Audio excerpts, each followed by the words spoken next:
Hello friends, स्वागत है आपका स्टडी नाउ 6 चैनल पर।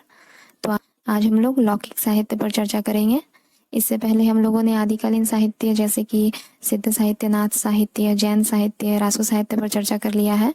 तो आज अंतिम साहित्य ये आदिकालीन साहित्य का, उस पर आते हैं। तो लौकिक साहित्य का उद्देश्य क्या रहा है?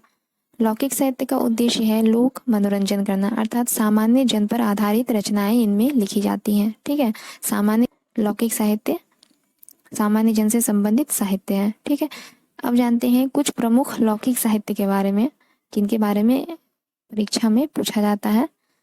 पहला है ढोला मारूरा दोहा। यह किसके द्वारा रचित है? कवि कल्लोल द्वारा रचित ढोला मारूरा दोहा 11वीं शताब्दी में रचा गया था। ढोला मारूरा दोहा कवि कल्लोल द्वारा 11वीं शताब्दी में रचा गया ये क्या है? प्रेम काव्य है। ढोला मारूरा दोहा कवि कल्लोल द्वारा 11वीं शताब्दी में रचा गया, जो कि एक प्रेम काव्य है। इसका नायक कौन है? ढोला नामक राजकुमार। ढोला मारूरा दोहा का नायक है ढोला नामक राजकुमार और नायिका रही है मारवनी नामक एक राजकुमारी। ठीक है, यह जो साहित्य है ढोला मारूरा दोहा, यह दोहा छंद में रचित है, मतलब दोहा शैली में रचित यह साहित्य है। ठीक है, इंपॉर्टेंट है, याद रखना जरूरी है। वियोग श्रृंगार की रचना है, इसमें विरह की चर्चा हुई है। मारवानी जो नायिका है उसकी विरह की इसमें चर्चा हुई है। 17वीं शताब्दी में कुशल राय और कुशल लाभ नामक कवि ने कुछ चौपाइयाँ इसमें जोड़ा, मतलब इस साहित्य में ढोला मारूरा दोहा में, और इसका विस्तार किया। 17वीं शताब्दी में कुशल राय और कुशल लाभ नामक कवि ने कुछ चौपाई जोड़ा इस साहित्य में और इसका विस्तार किया। राजस्थानी साहित्य की यह सर्वाधिक प्रसिद्ध रचना है ढोला मारूरा दोहा। ठीक है, हजारी प्रसाद द्विवेदी ने इस रचना के दोहों को हेमचंद्र व बिहारी के दोहों के बीच की कड़ी कहा है। हजारी प्रसाद द्विवेदी ने ढोला मारूरा दोहा नामक रचना को क्या कहा है? हेमचंद्र व बिहारी के दोहों के बीच की कड़ी कहा है। ठीक है, महत्वपूर्ण है, याद रखना जरूरी है। अब आते हैं अगले साहित्य पर, बसंत विलास। यह 13वीं शताब्दी में रचित काव्य ग्रंथ है, मतलब 13वीं शताब्दी का काव्य ग्रंथ है। बसंत विलास 13वीं शताब्दी का एक काव्य ग्रंथ है। 84 दोहों में रचित एक श्रृंगारिक काव्य है। 84 दोहों में रचित, कितने दोहों में रचित? 84 दोहों में रचित यह एक श्रृंगारिक काव्य है। इसमें स्त्री, पुरुष और प्रकृति तीनों का वर्णन मिलता है। बसंत विलास में स्त्री, पुरुष और प्रकृति तीनों का वर्णन मिलता है। सर्वप्रथम बसंत विलास का सर्वप्रथम संपादन, इसके रचनाकार अज्ञात है। ठीक है, तो इसका संपादक दिया गया है कि किसने संपादन किया, वो कौन थे? केशव राय हर्षादराय। बसंत विलास के संपादक कौन माने जाते हैं? केशव राय हर्षादराय बसंत विलास के संपादक माने जाते हैं। आगे है विद्यापति के प्रमुख ग्रंथ। पहले विद्यापति के बारे में जानेंगे। विद्यापति जो रचनाकार है उनके प्रमुख ग्रंथ है पदावली, कीर्तिलता और कीर्ति पताका। ठीक है, पदावली, कीर्तिलता और कीर्ति पताका। पहले विद्यापति के बारे में जानेंगे, कौन थे, क्या थे, उसके बाद उनकी एक एक रचना के बारे में, पदावली, कीर्तिलता, कीर्ति पताका के बारे में देखते हैं। विद्यापति। आचार्य रामचंद्र शुक्ल ने विद्यापति को शैव मत का अनुयायी माना। आचार्य रामचंद्र शुक्ल ने विद्यापति को शैव मत का अनुयायी माना है। उसके बाद श्याम सुंदर दास तथा ब्रजनंदन के अनुसार, श्याम सुंदर दास और ब्रजनंदन के अनुसार ये किसके अनुयायी थे? वैष्णव मत के अनुयायी थे। मतलब रामचंद्र शुक्ल ने विद्यापति को शैव मत का अनुयायी माना और श्याम सुंदर दास और ब्रजनंदन ने विद्यापति को वैष्णव मत का अनुयायी माना। ठीक है, अगला है इन्हें, मतलब विद्यापति को हिंदी साहित्य में कृष्ण काव्य रचने वाले प्रथम, मतलब कृष्ण पर काव्य रचने वाले प्रथम कवि के रूप में जाना गया है। विद्यापति को हिंदी साहित्य में कृष्ण काव्य, मतलब कृष्ण के ऊपर काव्य रचना करने वाले प्रथम कवि माना गया है। आदिकाल, विद्यापति को आदिकाल एवं भक्तिकाल का संधि कवि कहा जाता है। विद्यापति को आदिकाल एवं भक्तिकाल का संधि कवि कहा जाता है। विद्यापति को आदिकाल एवं भक्तिकाल का संधि कवि कहा जाता है। आगे है डॉक्टर बच्चन सिंह ने। डॉक्टर बच्चन सिंह ने इन्हें जातीय कवि कहा है। डॉक्टर बच्चन सिंह ने विद्यापति को क्या कहा है? डॉक्टर बच्चन सिंह ने विद्यापति को जातीय कवि कहा है।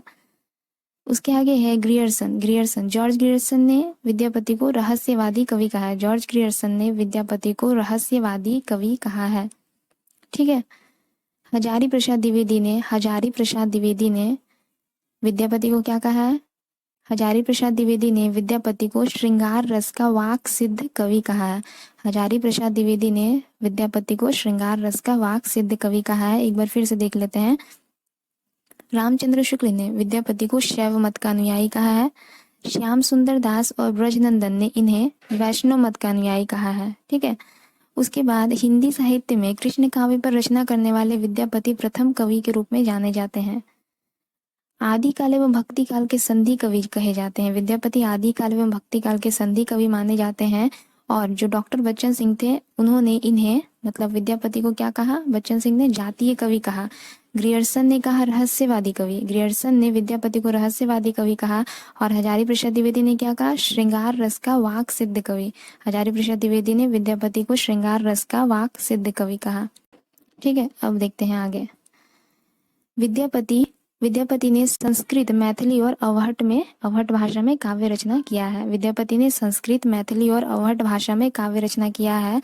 विद्यापति तिरहुत के राजा शिव सिंह और कीर्ति सिंह के राज दरबारी कवि थे। किनके राज दरबारी कवि थे? तिरहुत के राजा शिव सिंह और कीर्ति सिंह के राज दरबारी कवि थे विद्यापति। निराला ने पदावली के श्रृंगारिक पदों की मादकता को नागिन की लहर कहा।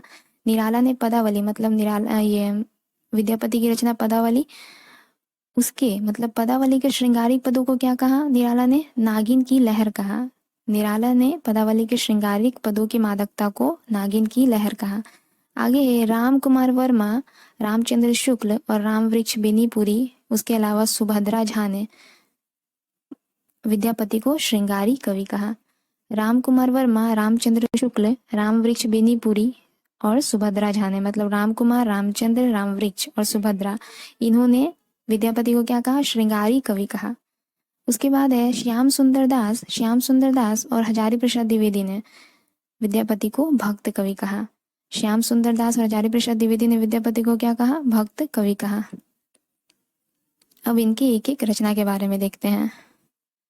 पदावली की भाषा क्या रही? मैथिली। पदावली रची गई किस भाषा में? मैथिली भाषा में। और उसकी रचना का आधार क्या था?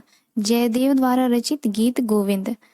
पदावली की रचना का आधार था गीत गोविंद, जो किसके द्वारा रचित? जयदेव द्वारा रचित था, मतलब रचित है। ठीक है। विद्यापति का उपनाम क्या रहा? मतलब विद्यापति का उपनाम क्या हो और दूसरे नाम मैथिली। इन्हें मैथिली कोकिल भी कहा जाता है विद्यापति को, कवि शेखर भी, कवि कुलकंठहार भी, कवि रंजन और अभिनव जयदेव भी कहा जाता है। मैथिली कोकिल, कवि शेखर, कवि कुलकंठहार, कवि रंजन और अभिनव जयदेव भी कहा जाता है इसे। ठीक है। आगे है आदिकाल की सर्वाधिक श्रृंगारिक रचना। आदिकाल की सर्वाधिक श्रृंगारिक रचना पदावली को माना जाता है। आदिकाल की सर्वाधिक श्रृंगारिक रचना पदावली को माना जाता है। और यहाँ पे बीसल देव, ये सर्वाधिक श्रृंगारिक रासो कौन सा है? बीसल देव रासो। ठीक है।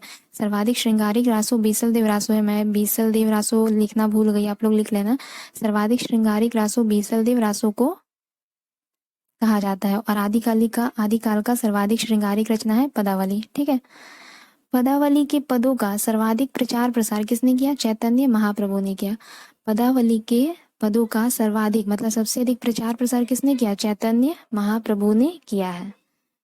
अब आगे देखते हैं। विद्यापति की दूसरी रचना रही कीर्तिलता। कीर्तिलता की भाषा क्या है? अवहट या फिर अपभ्रंश। कीर्तिलता की भाषा अवहट या अपभ्रंश। इसमें विद्यापति के आश्रयदाता कीर्ति सिंह का ही यश गाथा का वर्णन किया गया है। विद्यापति के आश्रयदाता कीर्तिलता में क्या किया गया कि विद्यापति के जो आश्रयदाता थे कौन? कीर्ति सिंह के ही यश गाथा का वर्णन है। कीर्तिलता एक प्रबंध काव्य है। विद्यापति ने कीर्तिलता को क्या कहा है? कहानी कहा है। विद्यापति ने कीर्तिलता को कहानी कहा है। अगली रचना है कीर्ति पताका। कीर्ति पताका, इसमें भी कीर्ति सिंह के यश गाथा का ही वर्णन है। कीर्ति सिंह के यश गाथा का ही वर्णन है कीर्ति पताका में भी, कीर्तिलता में भी और पतावाले में भी। ठीक है, अब आगे देखते हैं अमीर खुसरो। अब जानते हैं अमीर खुसरो के बारे में। अमीर खुसरो का वास्तविक नाम क्या रहा? अबुल हसन। अमीर खुसरो का वास्तविक नाम रहता है अबुल हसन। अबुल हसन ये कौन थे? निजामुद्दीन औलिया के शिष्य माने जाते हैं। निजामुद्दीन औलिया के शिष्य माने जाते हैं अमीर खुसरो। खड़ी बोली के प्रथम कवि या फिर आदि कवि कहे जाते हैं। अमीर खुसरो क्या है? खड़ी बोली के प्रथम कवि या फिर आदि कवि कहे जाते हैं। इनकी कुछ प्रमुख कृतियां रही, कौन कौन से? नजरे हिंद, दो सुखने, गजल, पहेलियां, मुकरियां। इसके अलावा भी और भी कई हैं, ये प्रमुख है। नजरे हिंद, दो सुखने, गजल, पहेलियां, मुकरियां इत्यादि। ठीक है, इसका सबसे इंपॉर्टेंट पॉइंट है खड़ी बोली के प्रथम कवि या फिर आदि कवि अमीर खुसरो। अब आगे बढ़ते हैं। कुछ अन्य लौकिक साहित्य भी है जिन्हें याद रखना जरूरी है, उसे भी जानते हैं। पहला है राउर वेल। ठीक है, पहला क्या है? राउर वेल। इसके कवि कौन रहे हैं? रोड़ा कवि। राउर वेल के कवि रहते हैं रोड़ा कवि। ठीक है, कवि कौन है? मतलब रचनाकार रोड़ा कवि। इसका समय है 10वीं से 11वीं शताब्दी। राउर वेल जो ग्रंथ है लौकिक साहित्य, उसका समय क्या है? 10वीं से 11वीं शताब्दी। यह एक गद्य पद्य मिश्रित चंपू काव्य है। राउरवेल गद्य पद्य मिश्रित एक चंपू काव्य है। इसमें नखशिख का वर्णन है। नखशिख का वर्णन है मतलब इसमें श्रृंगार वर्णन है। और यह एक शिलांकित रचना है। इंपॉर्टेंट है, राउरवेल एक शिलांकित रचना है। यह इसके रचनाकार कौन है? रोड़ा कवि है। 10वीं से 11वीं शताब्दी इसका समय है। गद्य पद्य मिश्रित यह एक चंपू काव्य है। राउरवेल गद्य पद्य मिश्रित एक चंपू काव्य है। इसमें नखशिख का वर्णन है, मतलब यह एक श्रृंगार रचना है, श्रृंगारिक रचना है। और यह एक शिलांकित रचना है। ठीक है, श्रृंगार वर्णन है इस रचना में। इसके अलावा यह एक शिलांकित रचना है। एग्जाम में ऐसा पूछा जा सकता है, पूछा भी गया है। अगला है वर्ण रत्नाकर। वर्ण रत्नाकर के रचनाकार कौन है? ज्योतिश्वर ठाकुर। वर्ण रत्नाकर के रचनाकार है ज्योतिश्वर ठाकुर। वर्ण रत्नाकर के रचनाकार कौन है? ज्योतिश्वर ठाकुर। यह मैथिली गद्य की प्रथम रचना मानी जाती है। वर्ण रत्नाकर मैथिली गद्य की प्रथम रचना मानी जाती है वर्ण रत्नाकर। वर्ण रत्नाकर में पहली बार अवहट भाषा का प्रयोग किया गया है। इसके बाद पदावली में किया गया था। वर्ण रत्नाकर में पहली बार अवहट भाषा का प्रयोग किया गया है। इसके बाद आता है प्राकृत पैंगलम। प्राकृत पैंगलम 14वीं शताब्दी की रचना है। यह एक छंद शास्त्र है। विभिन्न वर्गों की आर्थिक दशा का इसमें वर्णन किया गया है। प्राकृत पैंगलम में विभिन्न वर्गों की आर्थिक दशा का वर्णन किया गया है और यह एक क्या है? छंद शास्त्र है प्राकृत पैंगलम। आदिकालीन, इसके अलावा आदिकालीन काव्य की रूढ़ियों और परंपराओं को समझने के लिए यह एक उपयोगी ग्रंथ है। प्राकृत पैंगलम आदिकालीन काव्य की रूढ़ियों और परंपराओं को, एक तरह से कह लो कि आदिकालीन काव्यों को, उनकी परंपराओं को, ठीक है, समझने के लिए यह एक उपयोगी ग्रंथ है प्राकृत पैंगलम। इसके बाद आता है संदेश रासक। संदेश रासक के रचनाकार कौन रहे? अब्दुर रहमान। संदेश रासक के रचनाकार है अब्दुर रहमान और इसका समय काल क्या है? 11वीं से 12वीं शताब्दी। संदेश शताब्दी सबसे इम्पोर्टेंट। संदेश रासक जो है यह हिंदी के पहले मुस्लिम कवि माने जाते हैं। संदेश रासक हिंदी के पहले मुस्लिम कवि माने जाते हैं। ठीक है, इसके अलावा संदेश रासक को आदिकाल का मेघदूत कहा जाता है। संदेश रासक जो ग्रंथ है, साहित्य है, उसे आदिकाल का मेघदूत कहा जाता है। ठीक है, आगे बढ़ते हैं। अब कुछ महत्वपूर्ण प्रश्न रह गए। ठीक है, ये जो अभी पढ़ाया मैंने बस उसी पर आधारित है। ढोला मारूरा दोहा के रचनाकार कौन है? ढोला मारूरा दोहा के आप लोग कमेंट कर सकते हैं आंसर। ढोला मारूरा दोहा के रचनाकार कौन? कवि कल्लोल। शुक्ल के अनुसार विद्यापति को किस मत का अनुयायी माना गया? शुक्ल के अनुसार विद्यापति को किस मत का अनुयायी माना गया? तो शैव मत का अनुयायी माना गया। आदिकाल व भक्तिकाल का संधि कवि किसे कहा गया? आदिकाल व भक्तिकाल का संधि कवि किसे कहा गया? विद्यापति को। खड़ी बोली के प्रथम कवि कौन माने गए हैं? खड़ी बोली के प्रथम कवि अमीर खुसरो। खड़ी बोली के प्रथम कवि अमीर खुसरो। विद्यापति को रहस्यवादी कवि किसने कहा? विद्यापति को रहस्यवादी कवि किसने कहा? विद्यापति को रहस्यवादी कवि कहा है जॉर्ज ग्रियर्सन ने। राउल वेल। राउल वेल किस तरह का काव्य है? राउल वेल किस तरह का काव्य है? तो यह एक गद्य पद्य मिश्रित चंपू काव्य है। राउल वेल गद्य पद्य मिश्रित एक चंपू काव्य है। आदिकाल की सर्वाधिक श्रृंगारिक रचना कौन सी रही? आदिकाल की सर्वाधिक श्रृंगारिक रचना आदिकाल की सर्वाधिक श्रृंगारिक रचना पदावली को कहा जाता है। और सर्वाधिक श्रृंगारिक रासो अगर पूछा जाए तो हो जाएगा बीसल देव रासो। ठीक है, सर्वाधिक श्रृंगारिक रचना, आदिकाल की सर्वाधिक श्रृंगारिक रचना पदावली और सर्वाधिक श्रृंगारिक रासो तो बीसल देव रासो। हिंदी के पहले मुस्लिम कवि कौन माने गए हैं? कौन है? अब्दुर रहमान। हिंदी के पहले मुस्लिम कवि अब्दुर रहमान। आदिकाल का मेघदूत किसे कहा गया है? आदिकाल का मेघदूत किसे कहा गया है? संदेश रासक को। आदिकाल का मेघदूत किसे कहा गया है? संदेश रासक को। ये लास्ट वाला जो उक्त व्यक्ति प्रकरण, इसके बारे में मैंने नहीं पढ़ा है, परंतु ये भी एक लौकिक साहित्य, इसके बारे में बस ऐसे बोलकर बता दे रही हूँ, आप लोग सुन लो। उक्त व्यक्ति प्रकरण के रचनाकार कौन है? उक्त व्यक्ति प्रकरण के रचनाकार है दामोदर भट्ट। उक्त व्यक्ति प्रकरण के रचनाकार है दामोदर भट्ट और इसका समय है 12वीं शताब्दी। उक्त व्यक्ति प्रकरण के रचनाकार है दामोदर भट्ट, समय है 12वीं शताब्दी और भाषा क्या है? अपभ्रंश। भाषा है अपभ्रंश। ठीक है, ग्रंथ की भाषा क्या है? अपभ्रंश है और यह एक गद्य ग्रंथ है। प्रायः ऐसा था कि आदिकाल में पद्य ही लिखे जाते रहे हैं। ठीक है, परंतु यह एक गद्य ग्रंथ है। इसके अलावा और भी कुछ कुछ साहित्य ऐसा रहा जिसे गद्य माना गया है। ठीक है, तो उनमें से एक उक्त व्यक्ति प्रकरण भी है जिसे गद्य ग्रंथ कहा जाता है। यह एक व्याकरण के समान रचना है। यह ग्रंथ एक व्याकरण ग्रंथ के समान है। ठीक है, 5 प्रकरण में यह विभाजित है। 5 प्रकरण में विभाजित है।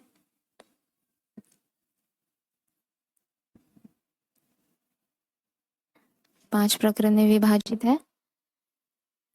तो बस इतने पॉइंट्स इस साहित्य से काफी है। आप लोग कर लेना कि उक्त व्यक्ति प्रकरण की रचनाकार दामोदर भट्ट है, समय है 12वीं शताब्दी और क्या है? एक प्रकार का गद्य ग्रंथ है और व्याकरण समान, मतलब व्याकरण ग्रंथ के समान इस ग्रंथ को माना गया है। एक तरह का व्याकरण ग्रंथ भी इसे कहा गया है।